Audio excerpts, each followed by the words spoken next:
The Gardner Museum Heist, Episode 1, The Heist. Welcome to Ontario Cold Cases, Canada's True Crime Podcast. I'm your host, Jane Nicoll of Nicoll Investigations. Today we're stepping beyond our borders for World True Crime Thursday. We're starting a new series about one of the boldest, most baffling crimes ever committed. The Isabella Stewart Gardner Museum Heist. Picture this. It's 1990, the early hours after St. Patrick's Day in Boston. The city is alive with celebration, but inside a quiet museum, two men dressed as cops are about to pull off a theft so audacious it'll echo through history. They'll walk away with 13 masterpieces, works by Rembrandt, Vermeer, Degas, worth $500 million. And 35 years later, not a single piece has been found. In this 4-part series, we'll unravel the night of the crime, chase the suspects, explore the underworld ties, and ask, where is the art today? So let's step into the shadows of that fateful night. This is part 1, The Heist.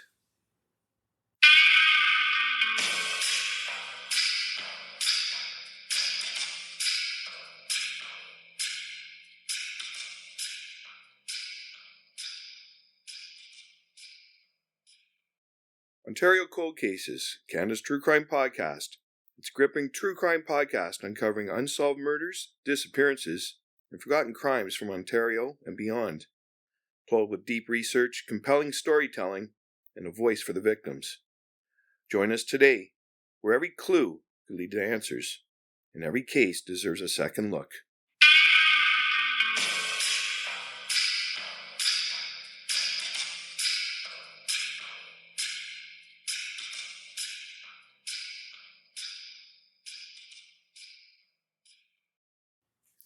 Setting the scene, a palace of art. Before we get to the crime, let me take you to the place where it all happened. The Isabella Stewart Gardner Museum isn't your average museum. It's a masterpiece itself. Imagine a Venetian palace dropped in the heart of Boston, its courtyard blooming with flowers, its walls draped in history. This was the dream of Isabella Stewart Gardner, a woman who didn't just collect art, she lived it. Born in 1840, Isabella was a force, bold, eccentric, and fiercely passionate. After inheriting a fortune, she spent decades gathering over 2,500 treasures, paintings, sculptures, tapestries, rare books. In 1903, she opened her museum to the public, a 4-story marvel designed to her exact vision. She even left strict instruction in her will. Nothing in the collection could ever be moved or sold. It was her legacy, frozen in time. Fast forward to March 17, 1990. Boston's buzzing with St. Patrick's Day festivities. Parades, green beer, laughter spilling into the streets. But inside the Gardner Museum, it's another world. The galleries are dim, the air still. Only 2 guards stand watch, Rick Abath and Randy Hansted. Museum security details. Let's talk about that security, or lack of it. This wasn't a fortress, it was a sitting duck. The museum had a handful of motion detectors, but they were basic. Designed more to track movement than to stop a break-in. Cameras? Sparse and outdated, with no coverage in critical spots like the Dutch room, the short gallery, or even the side entrance where the thieves waltzed in. If something triggered an alarm, it buzzed to the guard desk. No direct line to the police. No silent alert to a security firm. The guards had to pick up the phone and call for help themselves, assuming they weren't tied up. Literally. This system dated back years, barely upgraded since the 70s, and ran on a shoestring budget. Exterior doors had locks, but no modern reinforcements.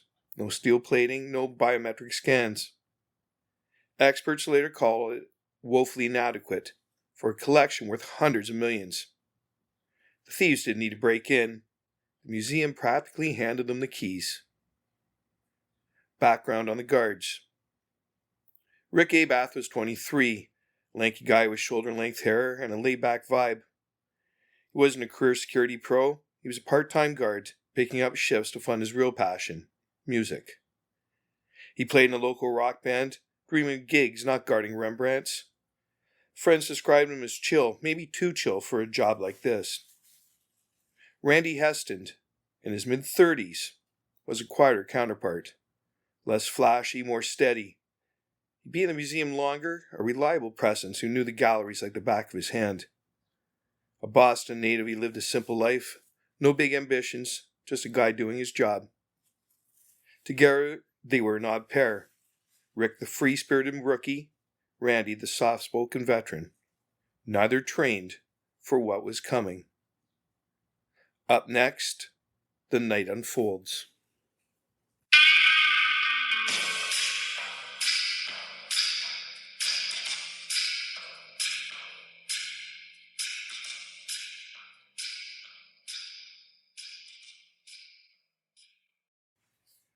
The night unfolds, March 18, 1990. It's 1:24 a.m. The city's winding down, but outside the museum's side entrance, a car rolls up. Two men step out, their police uniforms crisp under the streetlights, badges gleaming, hats pulled low. They approach the door and buzz the intercom.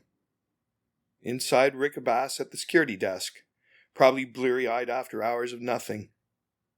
The voice crackles through. Boston PD. We're here about a disturbance. Abath hesitates. Museum rules are strict. No one gets in after hours. No exceptions. These are cops, or so they look. Against protocol, he hits the buzzer, letting them in. The door swings open and the men stride inside with purpose. They're calm, commanding. You alone, one asks? Abath nods. Step away from the alarm panel, the other says, voice like steel. Abath complies, and that's when the mask drops. This is a robbery, one says, pulling handcuffs from his belt. Don't move, don't scream, and you'll be fine. They're efficient. Abath's hands are cuffed behind his back in seconds. They hustle him toward the basement. Halfway there, Randy Heston rounds a corner, his flashlight beam catching the intruders. He stops cold, outnumbered, unprepared. You too. Downstairs, they snap. Within minutes, both guards are in the basement. Wrists shackled to steam pipes, duct tape wound tight around their heads, over their eyes, their mouths, even their ears. They're cut off from the world. The museum's wide open now. For 81 minutes, these fake cops roam free, exploiting every gap in that flimsy security net. No cameras to catch them, no alarms to trip. They've got the run of the place. The art vanishes.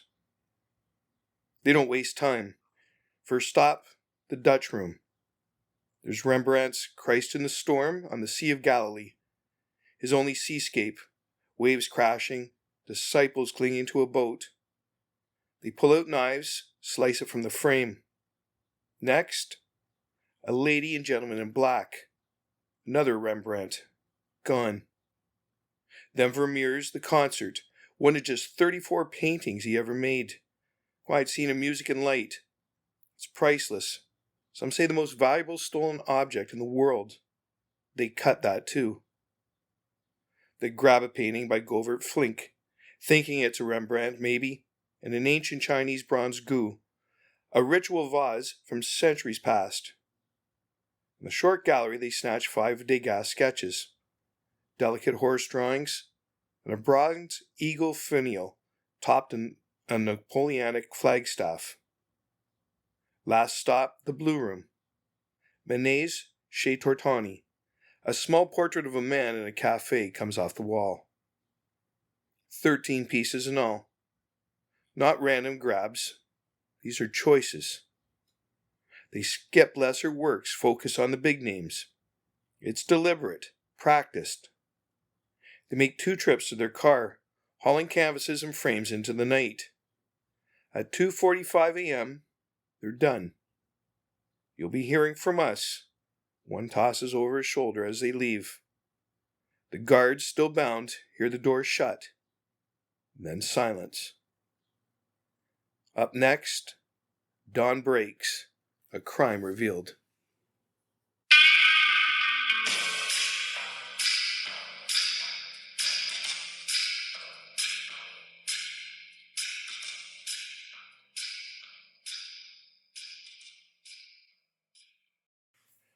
Dawn breaks. A crime revealed. Hours pass. It's 8:15 a.m. when the day shift arrives. They find the guards in the basement, shaken but alive. Upstairs, it's a gut punch. Empty frames gape on the walls, canvases slashed out. The museum's director, Anne Hawley, walks in and freezes. It was like a death, she'd say later. The life of the museum was gone. The initial police response. The Boston police hit the scene hard. Squad cars screaming up, officers spilling out, cordoning off the block. It's chaos. They're grasping at straws. Detectives sweep the galleries, dusting every surface, frames, doorknobs, the security desk. Nothing. Not a single usable fingerprint. The thieves were meticulous. Gloves, maybe, or just careful hands. The guards, finally cut free, are debriefed on the spot. Degas rattled, his story shaky. They said they were cops, I let them in. Hess stands no better. Quiet, dazed, head still wrapped in tape marks. Their descriptions? Useless. 2 white males, 30s, average height. One had a mustache, maybe fake. The uniforms? Badges looked real, but no patrol car was logged nearby. Stolen gear, likely. Evidence is thin. No security footage. Those gaps in camera coverage bite hard. Motion detector logs show the thieves passed. Dutch room, short gallery, blue room. But that's it. Outside, no tire tracks, no witnesses in a city still groggy from St. Paddy's. The side door's lock is intact. Degas, buzzing, gave them a free pass. By noon, the case outgrows Boston PD. The FBI storms in. Agents in trench coats, briefcases taking over the command post. They grill Degas and Hess stand again, separately this time, probing for cracks. Degas' door opening stunt from the night before, caught on tape at 12:30 a.m., raises red flags. Coincidence? Complicity. He swears it's routine, but they're skeptical. The challenges pile up fast. No prints, no clear IDs, no physical trail beyond the cut frames. Guards didn't see faces long enough to sketch. Duct tape saw to that. The FBI's got a high-profile heist, a ticking clock, and an evidence bag with next to nothing in it. Word spreads. $500 million in art. Vanished. The press descends, headlines blaring in the art worlds in shock. This isn't just a theft, it's a cultural gutting, and the cops are already behind. The empty frames. The heist leaves a scar. The stolen art's worth $500 million, but it's more than money, it's culture, history ripped away. Isabella's will ties the museum's hands. Those empty frames stay up, a ghostly reminder.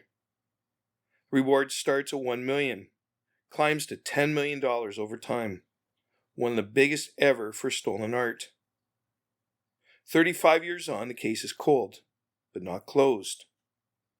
The FBI thinks the thieves might be dead, the art scattered or destroyed. Yet the museum hopes. Anthony Amore, their security chief, keeps the faith. We're still looking. Next time, we'll dig into the suspects. Rick Degas' odd door move, Boston's crime boss, Whitey Bulger, and whispers of the mob. Who had the guts and the know-how for a job like this? That's part 2. Thanks for joining me on Ontario Cold Cases, Canada's True Crime Podcast. Got a tip on the Gardner heist or any other case we cover?